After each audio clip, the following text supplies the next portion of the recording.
What is up, everybody, and welcome back to the Mid-Level Media channel, your hub for everything physical media and entertainment. I am Ken, and today, guys, I wanted to talk about the Universal Classic Monsters Volume 2 Icons of Horror Collection, including the films The Mummy, The Bride of Frankenstein, Phantom of the Opera, and Creature from the Black Lagoon. So I got this in, I think, over the weekend. I ordered it from Groove, and I'll explain a little bit more how you can get it from Groove and get it for a little bit of a better price, but I'll also link the Amazon link down below. It is available right now for $69.50, but I got this from Groove, and I got it in a few days later because of that. I think I got it in on Saturday, but I did get a chance to watch all four of these films, so I'm going to talk about all four of these films, the actual, my thoughts on the actual movies themselves, and what I thought of the 4K restorations on each one of those. I'll do a big unboxing as well. One thing that does irritate me though, guys, and I'll get right into it. So on the actual announcement on Blu-ray.com, this does say Volume 2 on there,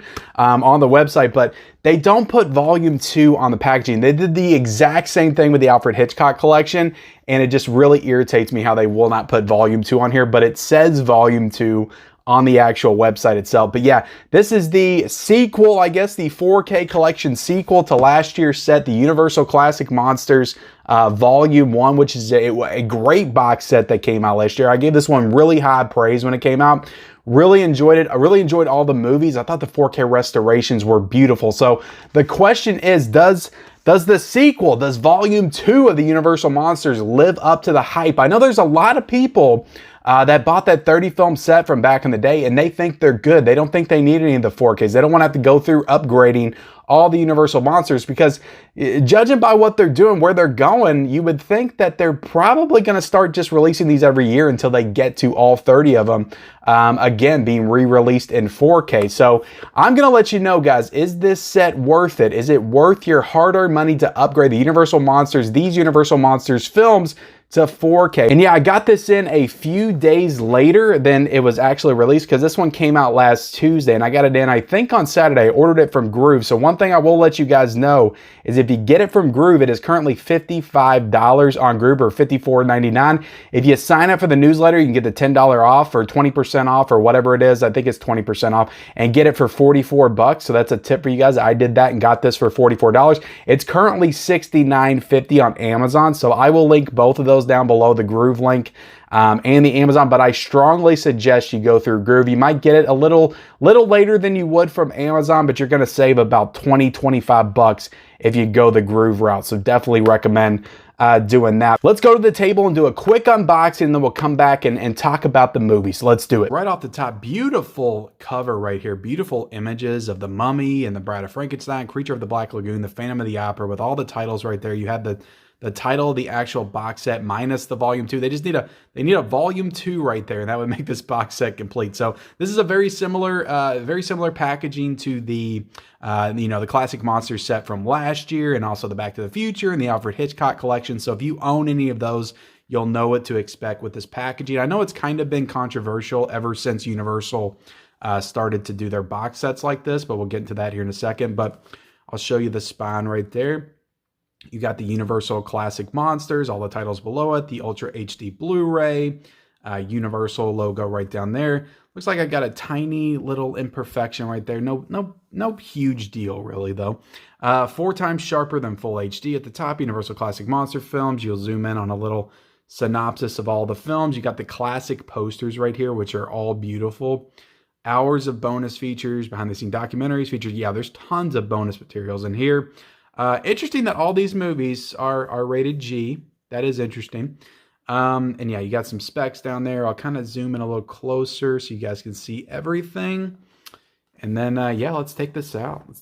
So I know some people don't like the packaging of this, and I definitely think it has some faults for sure. But I kind of really love this envelope style packaging. Yes, it would be awesome if they had slipcovers like Sony, but not everybody does stuff like Sony. So I guess for me personally, I would rather have this than just open it up and having all the little plastic cases. And I kind of like the Indiana Jones box set. I would rather have something like this than the Indiana Jones box set. At least I know my discs are a little bit more secure in here in these little envelopes. But I don't know. I really love the way it kind of feels. I mean, it's like a book right here. It's kind of just feels like a like a little hardback book. So I think that's really cool. You got the Universal logo on the back. You got the same image as the front cover right here. You flip it open. You got the Mummy. You got the Bride of Frankenstein. I imagine on the other side it is the Phantom and the Creature of the Black Lagoon. And then we'll just kind of flip through here. I love how their usage of the classic posters right there, how they put that there. I love how they put the year right next to it. I think that's awesome. And then you got more images from the film. It just looks really, really crisp and clear and awesome. They got the bonus features up there, the synopsis of the film right there. Kind of take, I'll take one of these discs out. I'll just take the 4K out to kind of show it to you. You got the Mummy right there in 4K. Nice little darkened image of the Mummy right there, Boris Karloff's Mummy.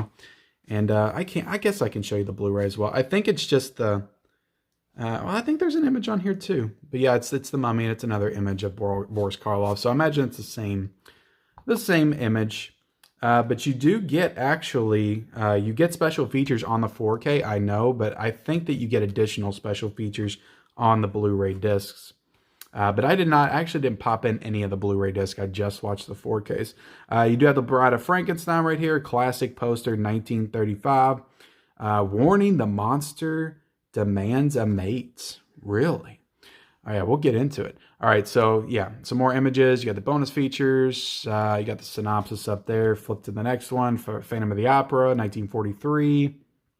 Oh, I forgot to show you the disc. I'm already screwing up. There's going to be a lot of screw-ups in this video, as always. But right there, really cool image. I do like the way that they have that kind of shaded images. All right, so we'll flip that to the Phantom of the Opera. Show you the image of that. Really cool. Really cool. Flip it to the Creature from the Black Lagoon. I have this one. I think this is the only one I own on Blu-ray. But that's 1954. That movie came out. Bonus features, synopsis, and all that good stuff. Take the discs out. The one complaint I will have, though, guys, is it is at times extremely hard to get these out of this envelope packaging, to the point where you have to basically, if you cannot get it out by, trying to just kind of shimmy it out, you have to basically grab underneath the disc and pull it out, which is very nerve-wracking because you feel like you're scratching up the disc. So I definitely understand those complaints. I think they could maybe make it a little looser. I don't know how you would do that, but yeah, that would be my only complaint. This does come with a digital code. It's actually one digital code to redeem all 4 movies. So I'll probably be giving that away at a future date, probably the next round table or something. But all right, so that's the unboxing. Let's go back and talk about these movies and the transfers and all that good stuff. We'll dig right into it. All right, so we are back to talk about the movies. So I'm going to talk about the movies, and then I'll probably talk about the transfers along with them. I don't want to take too much of your time. I don't want this to be a 30-minute video. I say that all the time, then it ends up being even longer than that. So let's jump right into it. Let's talk about the Mummy from 1932. So I guess I should preface this by saying that I am not the biggest Universal classic monsters guy. And when I say that, I don't mean that I'm not a fan. I just mean that I did not grow up watching these. I'd never seen any of them before. I think Dracula was the first one I watched, which I'm pretty sure was the first one. And that was like 2 years ago. So I saw Dracula from 1931 for the first time 2 years ago. Rewatched it on 4K last year. So again, really enjoyed my experience with watching all of these last year. So this was my introduction, I would say. I'd watched Frankenstein before. I think I watched Dracula and Frankenstein at the same time, but never seen The Wolfman or Invisible Man. That was my first time watching those last year. So with these this year, first time watches for all of these movies, and it was in 4K. So The Mummy, going into this one, I am a huge fan of The Mummy from 1999 with Brendan Fraser. That's the one I grew up with. So it was cool to watch this movie and see the similarities and kind of comparing the two throughout. It's very hard to watch this one just knowing that there's, I don't want to say a superior version, but I enjoy. There's so much more excitement and adventure to the one of 1999. So again, this is classic though. This is 1932. There would be no Mummy 1999 without 1932, but I just couldn't help but when I was watching The Mummy, I thought it was cool that there were certain like themes and stuff that happened in the movie that was very reminiscent of the movie that I grew up with as a child. But when I watched the movie, I was just, I don't know. I again, don't want to say I was bored. I was definitely captivated by Boris Karloff. I thought he was awesome as the mummy, but all the other characters, I wasn't really into what was going on. Again, it's a movie from 1932, and it does feel extremely old and dated and just not very exciting. There's some exciting things that happen when you get towards the end. But again, when you compare it to that 1999 version, again, I know there's a lot of you guys screaming at the screen right now. Ken, this is a movie from 1932. You need to appreciate it on its own merits. But this was a tough watch for me. In comparison to Dracula, Frankenstein, The Invisible Man, and The Wolfman, like, I don't know, there's not a movie with each one of those Universal monsters that I would say is better than those original movies, because I enjoyed Frankenstein more than the more recent one with Robert De Niro, the Mary Shelley's Frankenstein. I'd say that's probably the best Dracula movie, to be honest. I know there's some people that's fans of Bram Stoker's Dracula, directed by Francis Ford Coppola, but I thought Bela Lugosi's Dracula, like to me, when I watched that movie, that was Dracula to me. And I don't know, I think I liked all of those movies. My expectations for The Mummy was pretty high. And I think I liked all those movies like more than the remakes and stuff of those. But with The Mummy, it was just like the Brendan Fraser movie is just so damn good to me that I just couldn't get past it. So I did enjoy The Mummy. I thought Boris Karloff was great as the character, but as for an actual movie, I just thought it was okay. You know, and as for the actual transfer, the restoration, I thought The Mummy looked beautiful. Like, there are some close-up images of Boris Karloff as the mummy, and he's looking like super menacing and evil, and it makes your skin crawl, and you can see every detail in these images. And yeah, it lived up to it for me, because all of these movies that I watched last year in black and white, these movies from the 30s and the 40s, I thought they looked so damn good. And it's like, to me, when I pop the Blu-rays in, it's like night and day. Just that when you add that HDR in with the black and white and the contrast levels, it makes the skin tones just look so crystal clear. And I just love how it really just brings out the whites and how it contrasts against the blacks, and just the color of the lips versus the rest of the skin. It just looks so good, and it's so incredibly detailed, and just entirely just visually. Like, I imagine you're watching this in 4K, and if you've seen it before and you grew up with it on VHS tape or DVD or even Blu-ray, you are seeing things in this transfer that you have never seen before. I promise you, like, it's just so detailed. You can make out everything in the background. It really is incredible, the work that Universal is doing with these classic monster films. So that's The Mummy. Let's get into The Bride of Frankenstein. And as for a score, again, I recognize the classic and the greatness of The Mummy. I would give that movie a 3.5 out of 5. So let's get into The Bride of Frankenstein. I probably have some interesting thoughts and maybe controversial thoughts on this movie as well. The Bride of Frankenstein, I don't know what I was expecting going into this one, but spoiler alert real quick. If you haven't seen The Bride of Frankenstein, you may want to fast forward maybe 3 or 4 minutes through this one. But the actual bride is in the movie for 4 minutes. And I was not expecting, I thought she would at least come into play, 30 minutes into the movie or something like that. This is really a Frankenstein 2, more so than it is a Bride of Frankenstein. Like, Bride of Frankenstein comes into play at the very end. And to be honest, like, the actual making of her, like, yeah, the characters are talking about making her, throughout the movie. Well, maybe it's like 45 minutes in, they're talking about making her, but it's not really a part of the plot. Really, the plot is Frankenstein. It picks up right where Frankenstein left off, which I love. And I have to imagine that was one of the first sequels, at least horror sequels, to do something like that. And of course, we've gotten tons of horror movies to do that since then. I'm thinking of Halloween, the Halloween 2. But even Halloween 2018, Halloween Kills, which we'll get into that comparison here in a second. But I love movies like that go from one to the other just so seamlessly. So this picks right up where Frankenstein left off, and I loved it for that. The windmill is burning, and Frankenstein is stuck down in the basement, and then somebody goes over there and falls in, and they get killed by Frankenstein down there in the basement of the windmill.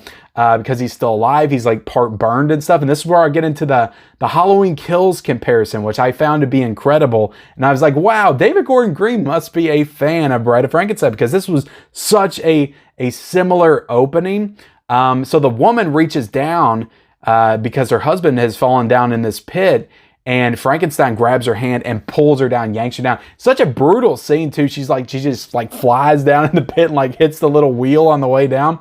But anyway, Frankenstein lets her pull him out, kind of like Michael Myers let the firefighter pull him out of the house at the beginning of Halloween Kills. And then he pushes or takes out the firefighter, pushes him down in the pit. So I thought that comparison was cool. Even down to like the hand, like you see the hand shot of the two hands coming together as she's going to help him out of the pit. So, and then after that, Frankenstein just goes on a rampage, terrorizing the community. And that's pretty much the movie in a nutshell. So you don't get the bride until the last like 4 minutes, which I thought was kind of interesting. Again, I didn't hate the movie. I actually really enjoyed the movie, but it's kind of, I don't want to say false advertising, but you call the movie Bride of Frankenstein, you don't bring Bride of Frankenstein, the actual bride, into the last 4 minutes. I don't know if people had a problem with that or not, but yeah, but more so Frankenstein 2 than the Bride of Frankenstein. But really enjoyed this movie overall. I would give it a 4 out of 5. And as for the picture quality, I thought this was another banger. Like, it looked excellent in 4K. I would say that this one, more so than The Mummy, just visually had more to play with and work with here, because it did have a lot of like outside settings and scenery and stuff. This movie was made in 1935, so it was 4 years after the original Frankenstein. Oh, and I didn't bring up the opening of this movie was also really cool. You had the actual author of Frankenstein. It was kind of like a meta moment. So I don't know, this movie was really kind of awesome, because I could see this movie kind of inspiring of a lot of horror and just a lot of movies in general. I don't know if this was the first movie to kind of use meta. There's probably some from before, but I thought that was kind of cool. She was talking about the writing of Frankenstein, and then talking about writing the sequel, and then they go into Bride of Frankenstein. So that was actually a pretty cool moment, pretty cool opening to this film that I did enjoy. So yeah, 4K looked incredible. Like, when you actually get the bride in the end, like just the look of her when she comes out, just how she looks in 4K just looks phenomenal. Just a classic look right there. But yeah, love the Bride of Frankenstein. Let's go ahead and get into Phantom of the Opera, because this was kind of strange, because I thought, and again, they even put it on right there on the cover. It's black and white, and he's black and white. This box set would indicate that all of these movies are in black and white. Phantom of the Opera from 1943 is actually in color. It was filmed in Technicolor. So that is the only movie in this box set that is in color. So yeah, Phantom of the Opera. I found this movie to be extremely boring. I did not like this movie at all. And out of all of these movies, like when I looked at the box set, Phantom of the Opera was the one that I was like, I don't even know if I want to watch this. I don't know how many Phantom of the Opera movies I've seen. I might have only, I don't know which one I've seen. I feel like I've seen Phantom of the Opera before, like a version of it. But I don't know which one I've actually watched. But I know that there is one from the 20s. But this is the Universal one. I think the one from the 20s was somebody else that did that one. So I don't know if Universal like secured the rights for Phantom of the Opera or what exactly the exchange was there. But I have heard that that one from the 20s is actually the superior version. A lot of people, do not like this one. But yeah, I was not into this one. I couldn't get into it. It's actually the longest movie in here. It's about an hour and 33 minutes. And yeah, I don't know. I didn't really enjoy the characters. I thought the story was extremely dull, extremely slow. And yeah, by the time you get to the end, like there's some cool moments at the end involving the actual Phantom of the Opera, and it is a love story at the end of the day, more of a one-sided love story. But actually, I feel like the girl has like 5 different boyfriends in this movie. But yeah, I didn't really enjoy that one at all. Now, as far as the 4K transfer, again, it is in color. It looks stunning. Like, I mean, you had this like beautiful opera house and just tons of great set design, and all that stuff looked fantastic in 4K. So, as far as the actual transfer, can't say anything negative about that. I didn't really, that was probably my least favorite of the Universal monster movies that I've watched so far. That's Phantom of the Opera. Let's get into the creature from the Black Lagoon. Now, I will say, I thought all all these transfers for The Mummy, The Bride of Frankenstein, and The Phantom of the Opera were really great. Creature of the Black Lagoon blows all three of them out of the water. Like, I thought Creature from the Black Lagoon looked excellent. Like, this might be the best looking 4K transfer that Universal has done with the classic monsters yet. Because I thought Dracula was kind of the gold standard as far as like just visually in 4K. That one looked freaking awesome. But Creature from the Black Lagoon looked amazing. Like, just the actual creature himself. Like, I was afraid that the creature would look fake because it is a guy in a rubber suit at the end of the day. But I thought he looked extremely realistic. Like, I thought it looked like an actual creature. And in 4K, like, it just looked so damn good. Like, you could just see like all the scales and just, he looked incredibly slimy. His skin is black and it looked amazing in 4K. You got a lot of really great, it's got like this like tropical setting. Like, they're in the, not tropical, but they're in the Amazon, and, there's a lot of like, riverboat shots and underwater shots, and they're on the waterfront and stuff like that, and a lot of trees, and some really great scenery and imagery and stuff like that. And there's a lot of scenes of them shooting underwater. A lot of scenes in this movie that I imagine Steven Spielberg took a little bit of inspiration from when he made Jaws, because there's a lot of underwater shots kind of going up, seeing the girl swimming, and you see the legs kind of kicking back and forth, and the creature from the Black Lagoon is under there just kind of stalking her. A lot of really great scenes and just everything that's underwater. I don't know how this looked on Blu-ray or DVD or VHS tape, but underwater, everything looks so clear. You can just see everything. You can make out everybody underwater. There's a lot of scenes that go on underwater between people and the creature from the Black Lagoon, because it's basically like a team of scientists that's like trying to study new creatures in the Amazon. So pretty cool story. And just a really great movie. I really enjoyed this one. I would put this one right up there with Bride of Frankenstein. I'd probably give it a 4 out of 5. Found that one to be probably my second favorite movie of this box set. And like I said, the creature from the Black Lagoon is very menacing. He was scary. He would just like jump up on the boat and he would just like be there and just start attacking people. It was really menacing. Like, I thought he was really awesome in the movie. So yeah, Creature from the Black Lagoon I enjoy quite a bit, and I think that that's the strongest 4K transfer of this box set. So yeah, guys, with that, again, I probably went longer than I intended to, but that is the Universal Classic Monsters box set Volume 2. I would say that 2 out of 4 of these films are hits for me. But that is, versus this one right here, I enjoyed all of these, so that's like a 4 out of 4 for me. Now, visually, again, if you've seen all these and you enjoy them, I think that visually, all of these look fantastic in 4K, so I think that they're worth owning if you're fans of the movies already. I think at the end of the day, guys, I will recommend this, especially if you get on Groove.com and get that, get it for $55, or sign up for that newsletter and get the 20% off and get it for $44. It's definitely worth that.